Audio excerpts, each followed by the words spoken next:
one rider we found a lot in our research was what I like to call the one-hook rider. They're not all in the bike industry. They don't all have a garage full of bikes. Some people have one hook to hang a bike from, and they want to choose a bike that does as much as possible if it's going to be their only bike. That was Trek product manager David Studner talking about the recently introduced Checkpoint gravel bike. We're excited to have him on the podcast this week. He gave us a lot of insights as to how Trek approaches this new market. Dave, thanks for joining us on the podcast this week. Thank you. Thanks for having me. Yeah, I always like to start off the conversation by understanding a little bit more about you as a rider. So what's your background as a rider? I've been riding a long, long time. It all started when I was a little kid and I became a BMX Grom. Through BMX, I kind of got into road a little bit. And then around age 16 to 20, I sort of took a break from riding because I had a car and I got interested in chasing girls, and I wasn't particularly good at that. So around 20, I got back into riding through mountain bike, and this was around 1990. And I just fell hard for it. And ever since then, I've been somewhat a fanatical rider. Mountain bike, I race a little bit of road, a lot more cyclocross lately. And then I've kind of gotten more into an exploration bent in the last few years through gravel and bike packing and stuff like that. Great. And how did you find your way to being an employee of Trek?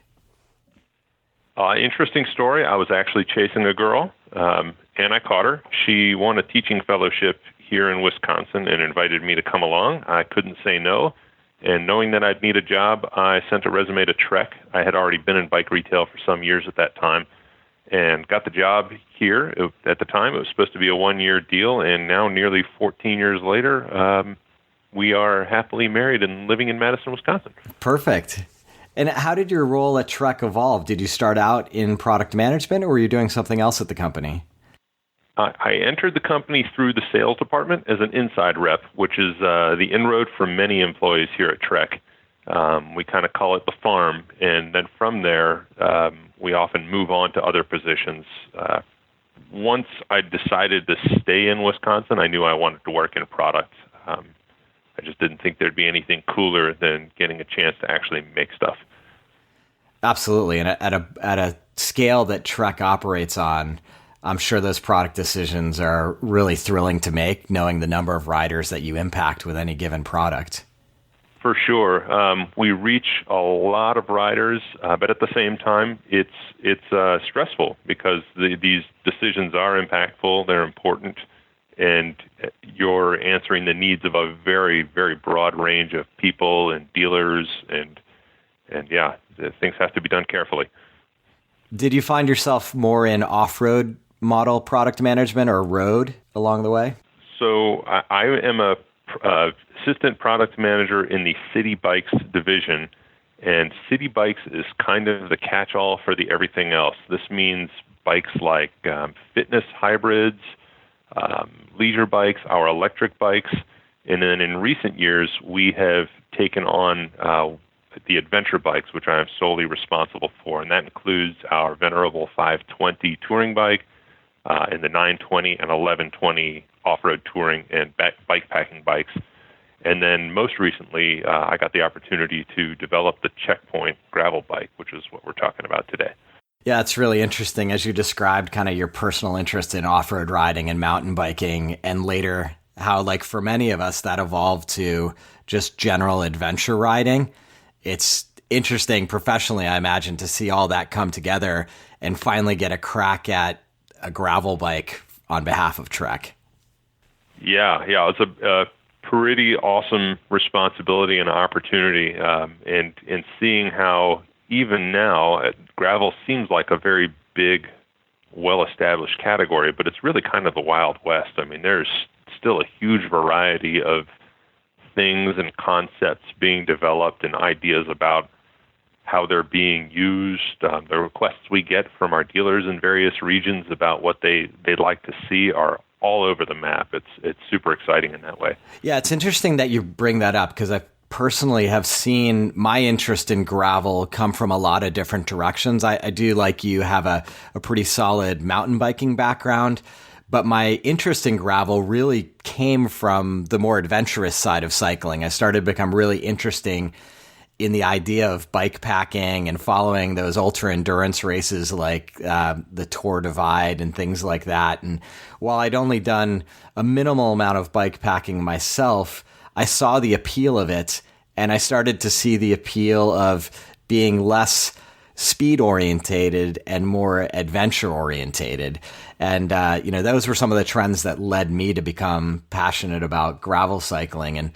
And to your point, as I've explored the sport more and more and talked to more and more people, it's fairly clear that the definition of what a gravel ride is means something totally different to someone in Northern California versus Wisconsin versus Vermont versus Florida. So I'm curious to explore that a little bit with you as someone who is tasked with defining what the gravel category may look like and bringing all these trends together. What was that thought process like at Trek? We try and approach things like this in a clean slate manner. So it involved lots of phone interviews with our partners and dealers who had been requesting this from us. I readily admit we're a little late to the party, but when I embarked on the research through that and through traveling to markets where I knew gravel was popular, and in some places almost the entire cycling market, that's what I found. I found that the spectrum was really, really broad, and there wasn't a single attribute that everybody wanted. Really what bubbled up from it all was that even within an individual, there is not a single gravel ride. A good example is the Dirty Kansas 200 is the granddaddy of all the gravel race events. But most of them in that area wouldn't tell you that that's the kind of riding they do all the time. They don't go out on 3 huge gravel centuries a week. They ride all different ways. They ride sometimes short and fast rides that behave much more like a road ride would, except on gravel. Some of them are into bike packing. So it's even within an individual user, we're finding people who want to have a variety of experiences. And that was a big eye opener for us. Yeah, absolutely. I think that is how I look at gravel, and I think a lot of the people I've spoken to look at it in the same way. And to your point, I've been a Trek owner on a number of different occasions, and I remember a couple of years back seeing the Boon as being the only thing sort of that fit loosely my desire in the gravel space, but it wasn't quite there yet. So I was surprised, frankly, that last year we didn't have a bike like the Checkpoint come out from Trek. Yeah, and there was a little pressure. It quickly went from something we in our product department were asking to do to something that we really needed to do with some urgency. The Boon is a great race gravel platform, but as I was just saying, when you look out over the spectrum of riders and how they're being used, a race cyclocross bike just isn't quite versatile enough. It doesn't have the kinds of mounting options that riders want. It generally doesn't have the tire clearance. And I think that's true of a lot of companies' cyclocross bikes. We had this big surge in popularity in that discipline, and that meant everybody just started offering a very race-focused bike. But, in the old days, the cyclocross bike was a more versatile bike, wasn't it? Yep, absolutely. So let's talk about the Checkpoint. It's a really exciting offering from Trek in the gravel space. And it sounds like you distilled a lot of different things into this one concept that was going to be a switchblade of sorts for a bike in your garage. Let's talk a little bit about that and the things that were built into it. For sure. So here at Trek, we have a huge toolbox full of developed technologies and proprietary items. Going into it, I knew there wasn't going to be a reinvention of the wheel necessary here. We quickly distilled a list of attributes and features that the riders needed. One of them was huge tire clearance. Another one was versatility and mounting options. And then another one was stability. And that one we had to be really careful with. So in looking at that, we quickly realized that you didn't need much more off-road capability than was offered in a World Cup winning cyclocross bike. So we began with the Boons geometry. We added a little bit of comfort to it with a little bit more stack height and a little bit more bottom bracket drop. We're talking a matter of millimeters of bottom bracket drop. The clutch feature for the stability, though, is the stranglehold dropout. With that, we were allowed to build a bike that has the same tight rear triangle as a race cyclocross bike, but can be slid out 15 millimeters into a much longer rear end, which adds stability. And that way, a rider doesn't have to choose one over the other. The bike in the short position rides really fast and lively, and it's fun to ride. But then when you stretch out that rear end, it gets really stable, which is what these Middle America, Kansas, Oklahoma gravel riders really look for in a gravel platform. Yeah. I know there's a number of more attributes that you're going to talk about on the bike, but I'd love to drill into the stranglehold because it's a really unique, and I think from an engineering perspective, a very complicated part of the bike, because the ability to move that dropout, I'm noticing that you also need to move the disc brake mount alongside of that, obviously, to line it up. It seems difficult to achieve. Well, it's actually one of those toolbox features I mentioned. We developed that originally for the Stash mid-fat mountain bike, and then our brethren in the road group adapted it to the Crockett cyclocross platform, which in its own way has a little bit of a gravel bent.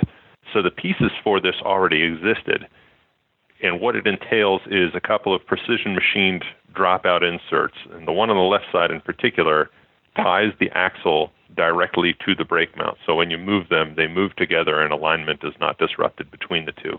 So it's actually a fairly easy adjustment to make. And then the design of it is so robust that when it's tightened down, there's no creaking, no sliding. And that was another area where they just knew they had to nail it.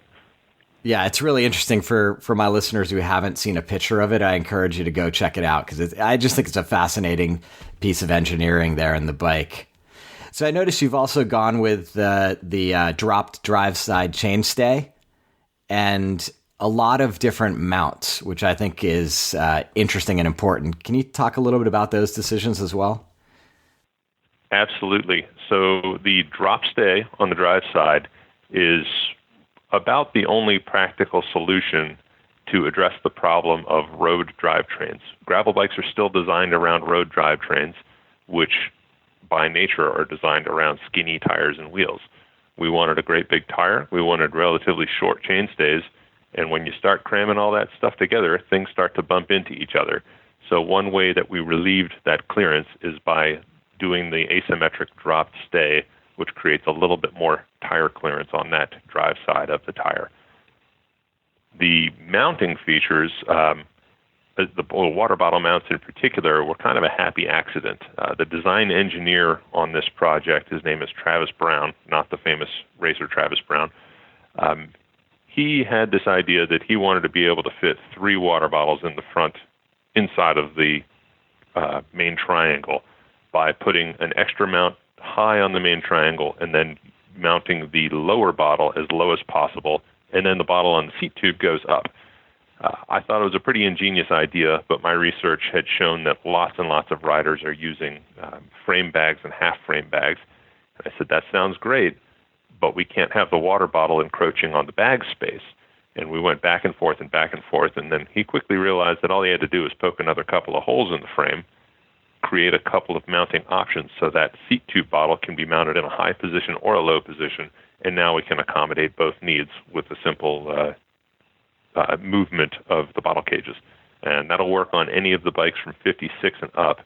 The carbon bikes have the upper set of mounts on the smaller sizes, and even though you can't fit a bottle there, the mount is available for whatever a rider would like to do. We know there's a big DIY spirit among these riders out there, and guys are coming up with their own solutions for things.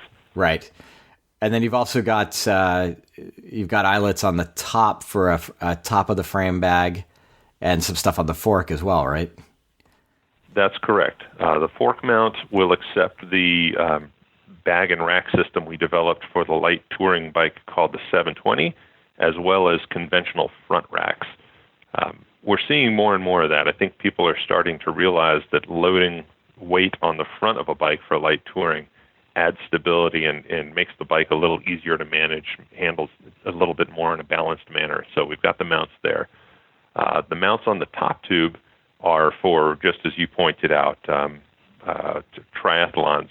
Triathletes use these a lot. It's kind of like a good position to put your feed, if you want to put energy gels or what have you. And we're seeing a kind of an ever-expanding universe of accessories to go there as well. Yeah, it's kind of a funny thing. I ride my gravel bike on the road as well, and I was out this morning riding with a road riding friend of mine, and he was sort of poking fun at me for having that bag there. And I said, listen, when I'm riding off-road, I find it really convenient to not have to reach around to my back to grab food, on the go. And I always get a little bit of crap from my roadie friends when I show up with it, but it is very, very practical.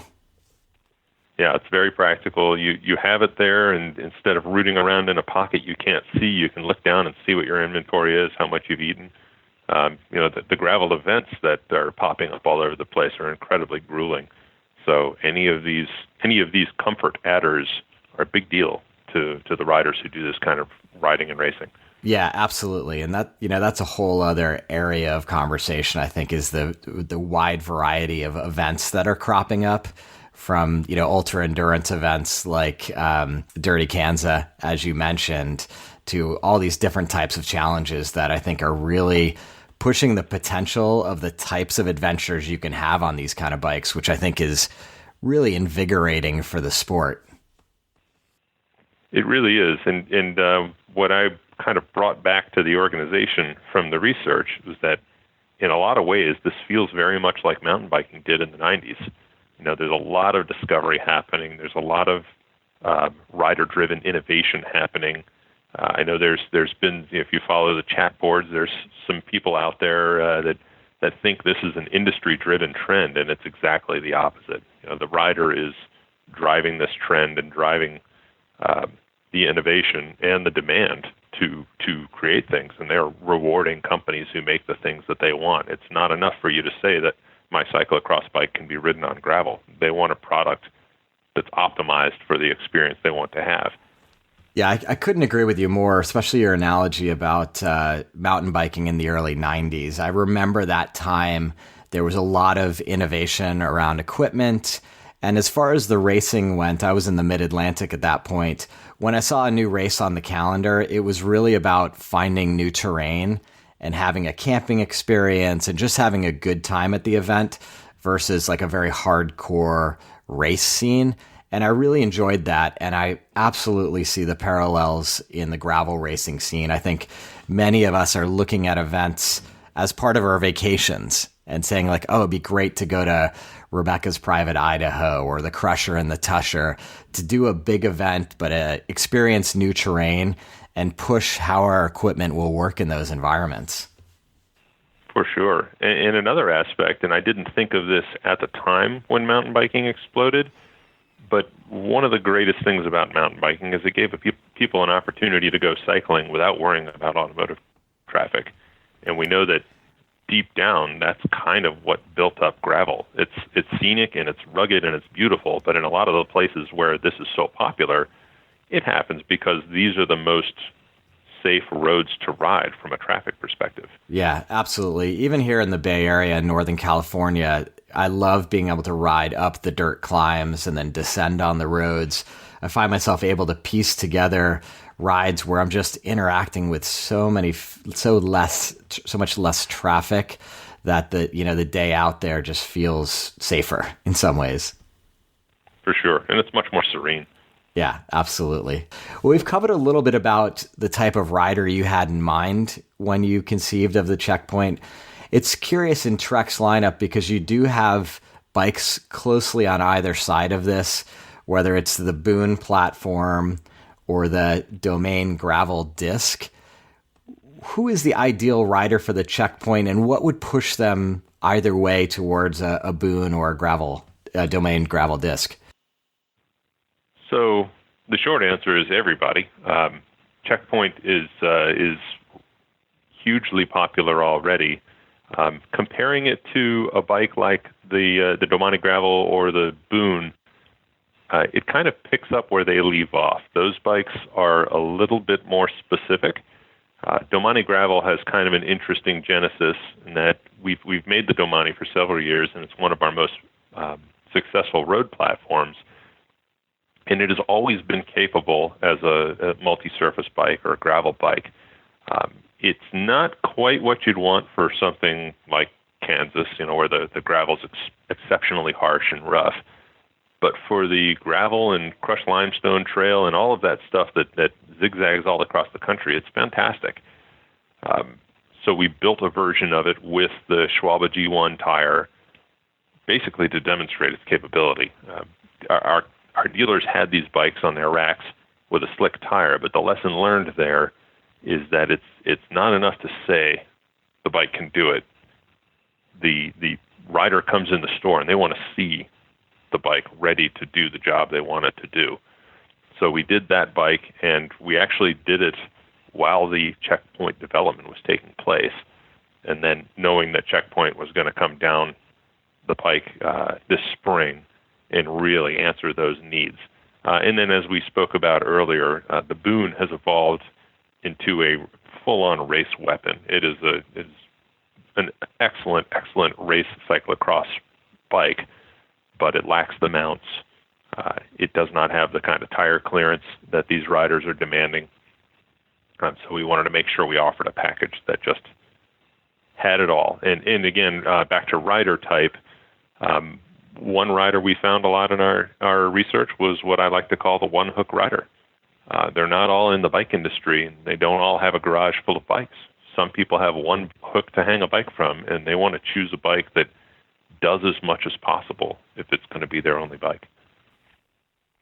Where do you start seeing the limitations of the Checkpoint? If it is my one bike and I'm going out on a fast-paced group road ride and I change the tires to something more road appropriate, what kind of shortcomings do I start to see in that model?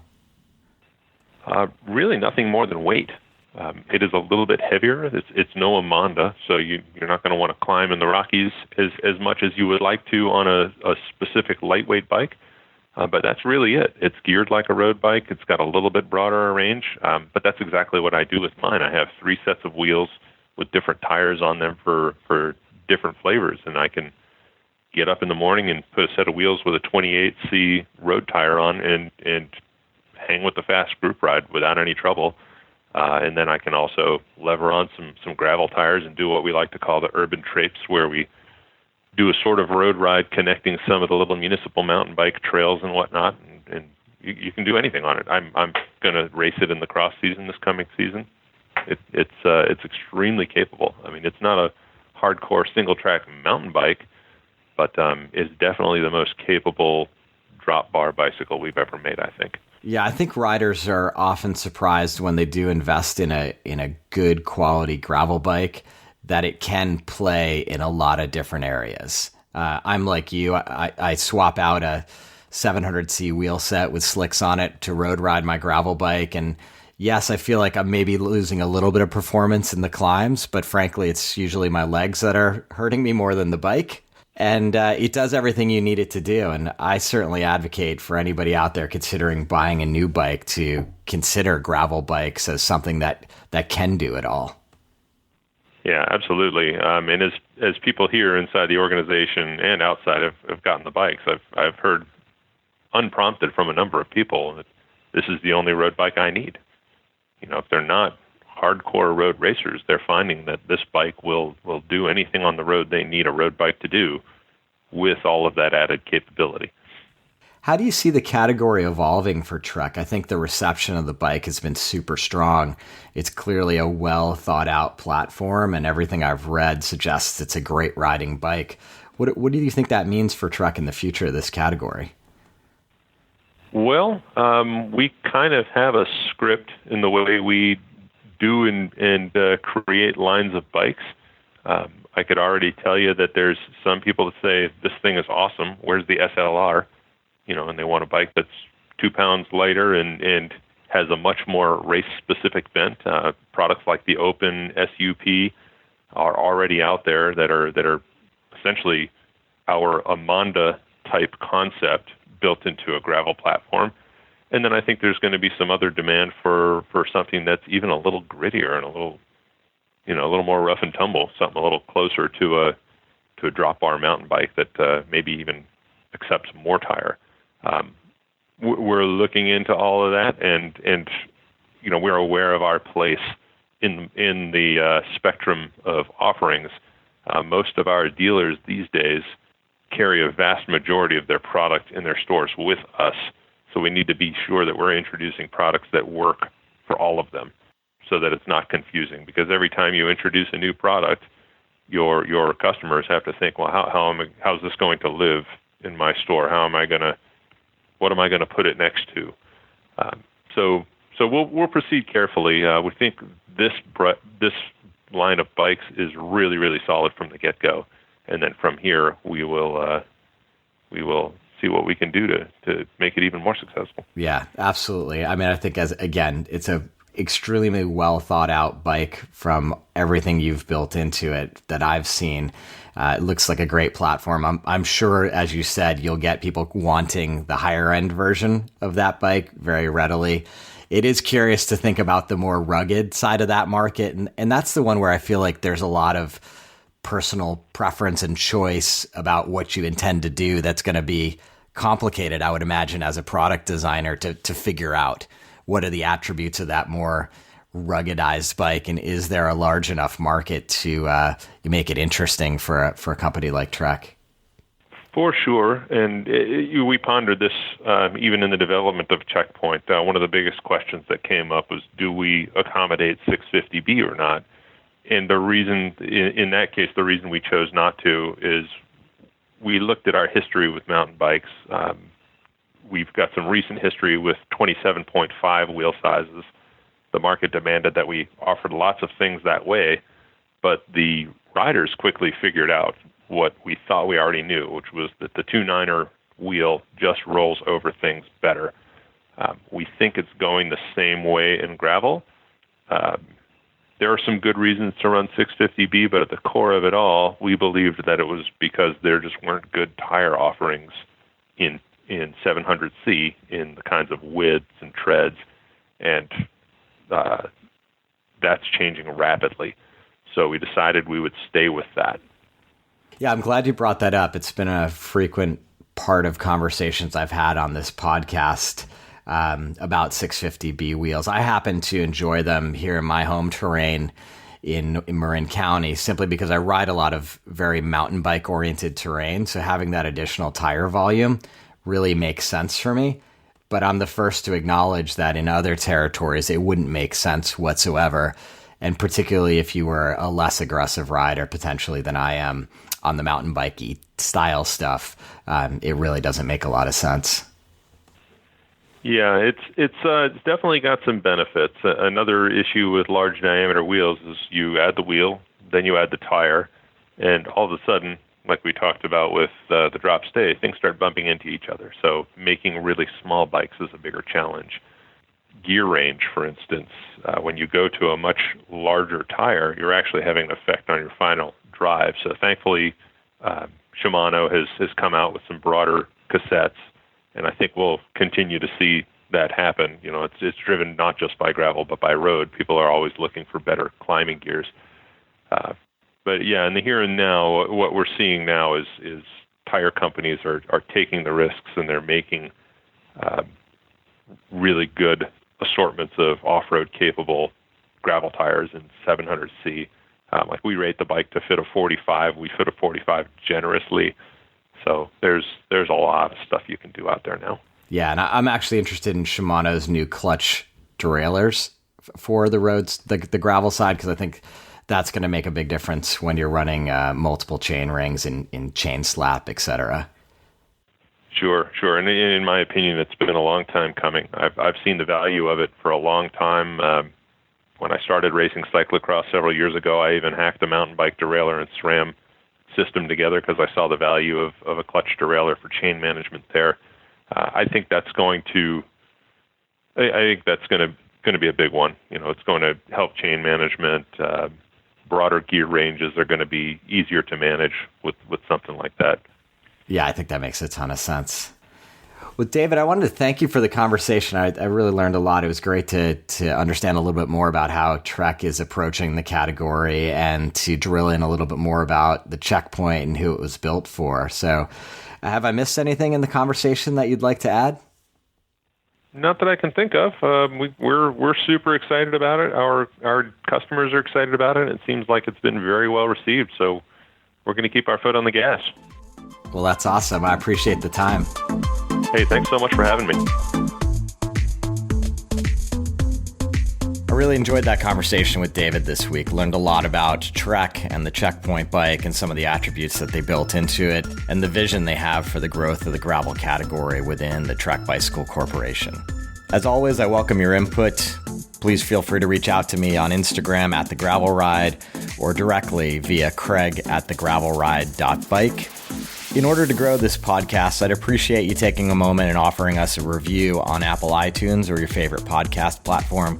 That really helps us get known and will improve the quality of the recordings and everything we do here at The Gravel Ride. Thanks for listening. We'll talk to you soon.